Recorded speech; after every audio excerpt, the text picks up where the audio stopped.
জানিয়ে দিব এই মুহূর্তে আমাদের হাতে এসেছে গুরুত্বপূর্ণ আপডেট আন্তর্জাতিক সংবাদের শিরোনাম। শুরুতেই থাকছে ভূ রাজনীতিতে হরমুজ প্রণালী এই ইরানের সবচেয়ে বড় পারমাণবিক বোমা। এদিকে ইরান চুক্তি না করলে আবারও যুদ্ধ শুরু হবে হুঁশিয়ারি ট্রাম্পের। আরও জানাবো হরমুজ প্রণালী বন্ধের হুঁশিয়ারি ইরানের। এদিকে হরমুজ প্রণালী চালু করতে যুক্তরাষ্ট্রকে 30 দিনের ডেডলাইন দিতে পারে ইরান। সব শেষে জানিয়ে দিব পরমাণু অস্ত্র কখনোই ছাড়বে না উত্তর কোরিয়া, কিমের বোনের হুঁশিয়ারি। এতক্ষণ শুনছিলেন হাতে থাকা আপডেট সংবাদের শিরোনাম, এবারে বিস্তারিত। তবে তার আগে অনুরোধ রইল ভিডিওটিতে একটি লাইক এবং কমেন্ট করে জানিয়ে দিন ভিডিও সম্পর্কে আপনার মূল্যবান মতামত। আরও জানিয়ে দিন ভিডিওটি কোথা থেকে দেখছেন বা কোন জেলা থেকে দেখছেন। পরমাণু অস্ত্র কখনোই ছাড়বে না উত্তর কোরিয়া, কিমের বোনের হুঁশিয়ারি। উত্তর কোরিয়া কখনোই তাদের পারমাণবিক অস্ত্র ত্যাগ করবে না এবং নিজেদের পারমাণবিক শক্তি ক্রমাগত বাড়তেই থাকবে বলে সাফ জানিয়ে দিয়েছেন দেশটির সর্বোচ্চ নেতা কিম জং উনের ক্ষমতাধর বোন কিম ইয়ং জং। সোমবার চীনের প্রেসিডেন্ট শি জিনপিংয়ের উত্তর কোরিয়া সফরের ঠিক আগে এক বিবৃতিতে তিনি এই ঘোষণা দেন। 2 দিনের ঐতিহাসিক শীর্ষ সম্মেলনের প্রাকাল্যে কিম ইয়ো জং স্পষ্ট করেন, উত্তর কোরিয়া কোনো ধরনের হুমকি বরদাস্ত করবে না এবং পিয়ং ইয়ংকে পরমাণু মুক্ত করার মার্কিন প্রচেষ্টাকে তিনি একটি সেকলে স্বপ্ন হিসেবে আখ্যায়িত করেছেন। উত্তর কোরিয়ার রাষ্ট্রীয় সংবাদ সংস্থা কেসিএনের বরাতে এই তথ্য জানা গেছে।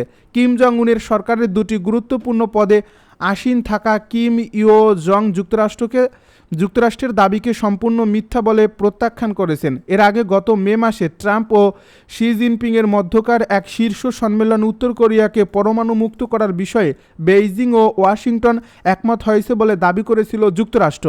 এই প্রসঙ্গে কিম ইয়ো জং বলেন, যুক্তরাষ্ট্রের এই দাবিটি অসত্য এবং এ বিষয়ে তাদের কাছে সবচেয়ে সঠিক তথ্য রয়েছে। তিনি পুনর্ব্যক্ত করেন যে রাষ্ট্রপ্রধানের ঘোষণা অনুযায়ী আত্মরক্ষামূলক পারমাণবিক যুদ্ধের সক্ষমতা ক্রমাগত শক্তিশালী করার নীতি একটি চূড়ান্ত এবং অপরিবর্তনীয় সিদ্ধান্ত, যা কোনো শর্ত ছাড়াই বাস্তবায়ন করা হবে। মার্কিন কিছু কর্মকর্তা এখনও অবাস্তব ও সেকলের স্বপ্ন থেকে জেগে উঠতে পারেনি বলেও তিনি মন্তব্য করেন। কিম ইয়ো জংয়ের এই হুঁশিয়ারি এমন এক সময় এলো যখন উত্তর কোরিয়া সম্প্রতি তাদের একটি নতুন পারমাণবিক উপাদান উৎপাদন কারখানা জনসম্মুখে এনেছে। সেখানে পরিদর্শনের সময় কিম জং উন দেশটির পারমাণবিক অস্ত্র ভাণ্ডার জ্যামিতিক হারে বাড়ানোর নির্দেশ দিয়েছিলেন। হরমুজ প্রণালী চালু করতে যুক্তরাষ্ট্রকে 30 দিনের ডেডলাইন দিতে পারে ইরান। যুক্তরাষ্ট্রের সাম্প্রতিক পদক্ষেপের প্রতিক্রিয়ায় ইরান হরমুজ প্রণালী পুনরায় চালু করার বিষয়ে 30 দিনের একটি সময়সীমা বেঁধে দিতে পারে বলে ইঙ্গিত দিয়েছেন দেশটির পরমাণু সমঝোতা বা শান্তি আলোচনার অন্যতম মধ্যস্থতাকারী মজিদ শাকেরি। সম্প্রতি ইরানের আধা সরকারি ফার্স নিউজ এজেন্সিকে দেওয়া এক সাক্ষাৎকারে তিনি এই মন্তব্য করেন। ইসলামাবাদে অনুষ্ঠিত সাম্প্রতিক আলোচনায় অংশ নেওয়া এই কূটনৈতিক বলেন, নতুন প্রস্তাব অনুযায়ী তেহরানের ঘোষণা করা উচিত যে যুক্তরাষ্ট্র এবং তার মিত্রদের পক্ষ থেকে সব ধরনের হুমকি প্রত্যাহার করার 30 দিন পর কেবল ইরানি ব্যবস্থাপনায় হরমুজ প্রণালী পুনরায় উন্মুক্ত করা সম্ভব হবে। গত 28 ফেব্রুয়ারি মার্কিন ইসরায়েলি হামলা শুরু হওয়ার পর ইরান কৌশলগতভাবে অত্যন্ত গুরুত্বপূর্ণ এই জলপথটি কার্যত বন্ধ করে দেয়। এর জবাবে গত এপ্রিল মাসে মার্কিন যুক্তরাষ্ট্র এই প্রণালীতে একটি নৌ অবরোধ আরোপ করে। বর্তমানে যুক্তরাষ্ট্র ও ইরানের মধ্যে শান্তি আলোচনায় স্থবির হয়ে থাকায় এই গুরুত্বপূর্ণ আন্তর্জাতিক জলপথ দিয়ে বাণিজ্যিক জাহাজ চলাচল উল্লেখযোগ্যভাবে হ্রাস পেয়েছে। মার্কিন প্রশাসন অবশ্য জোর দিয়ে বলে আসছে যে যুদ্ধ শেষে কোনো ধরনের টোল বা শর্ত ছাড়াই হরমুজ প্রণালী বাণিজ্যিক শিপিংয়ের জন্য সম্পূর্ণ উন্মুক্ত করতে হবে। পক্ষান্তরে ওমানের পাশাপাশি এই প্রণালীর উপর নিজেদের সার্বভৌমত্বের বিষয়টি বারবার পুনর্ব্যক্ত করে আসছে ইরানি কর্তৃপক্ষ। বর্তমানে ইরানের অনুমতি নিয়ে হরমুজ প্রণালী অতিক্রমকারী জাহাজগুলোকে গড়ে 15 থেকে 20 লাখ মার্কিন ডলার ফি দিতে হচ্ছে বলে দেশটির সংসদের একজন সিনিয়র সদস্য জানিয়েছে। এরই মধ্যে হরমুজ প্রণালীতে নৌ চলাচল এবং পরিবেশগত পরিষেবা ফি আদায়ের একটি প্রস্তাব পর্যালোচনা করা হচ্ছে বলে জানিয়েছেন ইরানের পরিবেশ বিভাগের প্রধান সিনা আনসারি। ইরানের আধা সরকারি তাসনিম নিউজ এজেন্সিকে তিনি বলেন, এই আলোচনার উদ্দেশ্য কেবল ফি সংগ্রহ করা নয়, বরং এর সাথে বিভিন্ন ধরনের পরিষেবা প্রদানের বিষয়টি জড়িত। এসব পরিষেবার মধ্যে নৌ চলাচল নির্দেশিকা, অনুসন্ধান ও উদ্ধার অভিযান, জাহাজের নিরাপত্তা নিশ্চিতকরণ এবং সামুদ্রিক পরিবেশ রক্ষা অন্তর্ভুক্ত থাকতে হবে। হরমুজ প্রণালী বন্ধের হুঁশিয়ারি ইরানের। কুয়েত ও বাহরাইনে অবস্থিত মার্কিন স্থাপনায় ব্যালিস্টিক ক্ষেপণাস্ত্রের হামলা চালিয়েছে ইরান। ভবিষ্যতে যে কোনো ধরনের আগ্রাসনের ঘটনায় তেল ও গ্যাস রপ্তানির জন্য হরমুজ প্রণালী সম্পূর্ণরূপে বন্ধ করে দেওয়ার হুঁশিয়ারি দিয়েছে দেশটি। শনিবার কাতার ভিত্তিক সংবাদ মাধ্যম আল জাজিরার এক প্রতিবেদনে এই তথ্য জানানো হয়।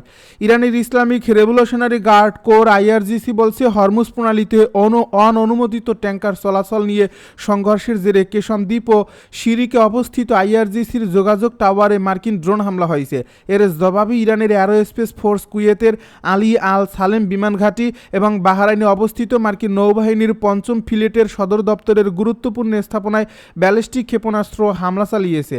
আইআরজিসির এক বিবৃতিতে বলা হয়, স্থানীয় সময় রাত ১:৩০টার দিকে আইআরজিসির নৌবাহিনীর সঙ্গে কোনো ধরনের সমন্বয় ছাড়া এবং সতর্কবার্তা উপেক্ষা করে হরমুজ প্রণালী থেকে বের হওয়ার চেষ্টা করছে ৪টি ট্যাঙ্কার।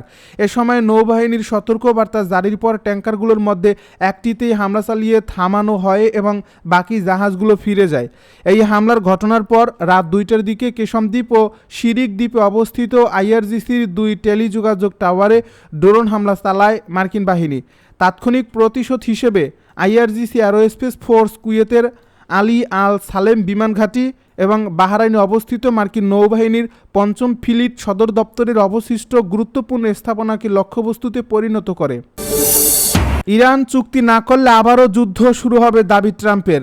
মার্কিন প্রেসিডেন্ট ডোনাল্ড ট্রাম্প বলেছেন, ইরানের সঙ্গে একটি সমঝোতা হলে দেশটির উচ্চমাত্রায় সমৃদ্ধ ইউরেনিয়াম ধ্বংসে ওয়াশিংটন ও তেহরান যৌথভাবে কাজ করছে। তবে একই সঙ্গে তিনি স্পষ্ট করে দিয়েছেন, কোনো চূড়ান্ত শান্তি চুক্তি না হলে আবারও যুদ্ধ শুরু হবে। মার্কিন সংবাদ মাধ্যম এনবিসিকে দেওয়া এক সাক্ষাৎকারে ট্রাম্প বলেন, আলোচনার মাধ্যমে সমঝোতা হলে ইরানের ইউরেনিয়াম ভান্ডার নিষ্ক্রিয় করার কাজ দুই দেশ মিলে সম্পন্ন করতে পারে। এ বিষয়ে তিনি আশাবাদ প্রকাশ করলেও আলোচনার সফলতা নিয়ে সতর্ক অবস্থান বজায় রেখেছেন। ডোনাল্ড ট্রাম্প জানান, ইরানের সঙ্গে আলোচনায় অগ্রগতি হলেও ওয়াশিংটন এখনই কোনো অর্থনৈতিক ছাড় দিতে প্রস্তুত নয়। তিনি বলেন, চুক্তি সম্পন্ন হওয়ার আগে ইরানের সম্পদ অবমুক্ত করা বা নিষেধাজ্ঞা প্রত্যাহারের প্রশ্নই ওঠে না। এসব পদক্ষেপ কেবল তখনই বিবেচনা করা হবে যখন একটি পূর্ণাঙ্গ সমঝোতা কার্যকর হবে এবং ইরানের আচরণে বাস্তব পরিবর্তন দেখা যাবে। এই সাক্ষাৎকারে ট্রাম্প আরও বলেন, আলোচনা সফল না হলে পরিস্থিতি আবারও সংঘাতের দিকে যেতে পারে। তবে তিনি দাবি করেন, বর্তমানে দুই পক্ষ এই একটি সম্ভাব্য সমঝোতার বেশ কাছাকাছি অবস্থানে রয়েছে। আলোচনার আরেকটি গুরুত্বপূর্ণ ইস্যু হলো ইরানের পারমাণবিক কর্মসূচি। ডোনাল্ড ট্রাম্প সম্প্রতি দাবি করেছেন, ইরান পারমাণবিক অস্ত্র অর্জন করবে না। এ বিষয়ে তারা নীতিগতভাবে সম্মত হয়েছে। তবে সমৃদ্ধ ইউরেনিয়ামের মজুত এবং পারমাণবিক স্থাপনার ভবিষ্যৎ নিয়ে এখনও অনেক আলোচনা রয়ে গেছে। একই সময়ে আন্তর্জাতিক আণবিক শক্তি সংস্থা ইরানকে তাদের সমৃদ্ধ ইউরেনিয়াম মজুতের অবস্থান ও পরিমাণ সম্পর্কে পূর্ণাঙ্গ তথ্য দেওয়ার আহ্বান জানিয়েছে। সংস্থাটি বলছে, সাম্প্রতিক এই হামলার পর কয়েকটি পারমাণবিক স্থাপনা সম্পর্কে পর্যাপ্ত তথ্য পাওয়া যাচ্ছে না। ভূ রাজনীতিতে হরমুজ প্রণালী এই ইরানের সবচেয়ে বড় পারমাণবিক বোমা।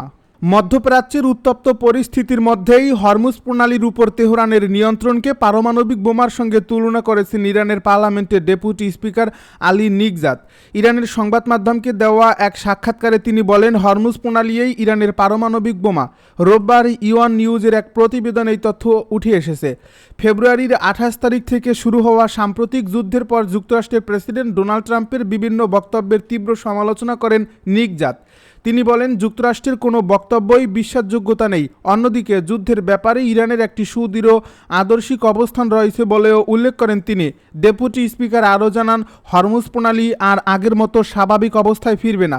এ বিষয়ে ইরানের পার্লামেন্টে শীঘ্রই একটি আইন পাশ করা হবে এবং সেই অনুযায়ী প্রয়োজনীয় সব ধরনের ব্যবস্থা নেওয়া হচ্ছে। তিনি বলেন, আমার কাছে হরমুজ প্রণালী এমন একটি পারমাণবিক বোমার চেয়েও অনেক বেশি গুরুত্বপূর্ণ। সরাসরি বললে আমাদের পারমাণবিক বোমাই হলো এই হরমুজ প্রণালী। যুক্তরাষ্ট্রের কাছে ৫,০০০ পারমাণবিক বোমা থাকতে পারে, কিন্তু আমাদের কাছে পারমাণবিক অস্ত্র থাকলেও আমরা কখনো তা ব্যবহার করব না। বর্তমানে যুদ্ধবিরতি কার্যকর থাকলেও ইরান ও যুক্তরাষ্ট্রের মধ্যে পাল্টাপাল্টি হুমকি অব্যাহত রয়েছে। দুই পক্ষের মধ্যে আলোচনা প্রায় স্থবির হয়ে পড়ছে। বিশেষ করে ইরানের পারমাণবিক কর্মসূচি সহ কয়েকটি গুরুত্বপূর্ণ ইস্যুতে এখনও কোনো সমাধান না হওয়ায় অচল অবস্থা বজায় আছে।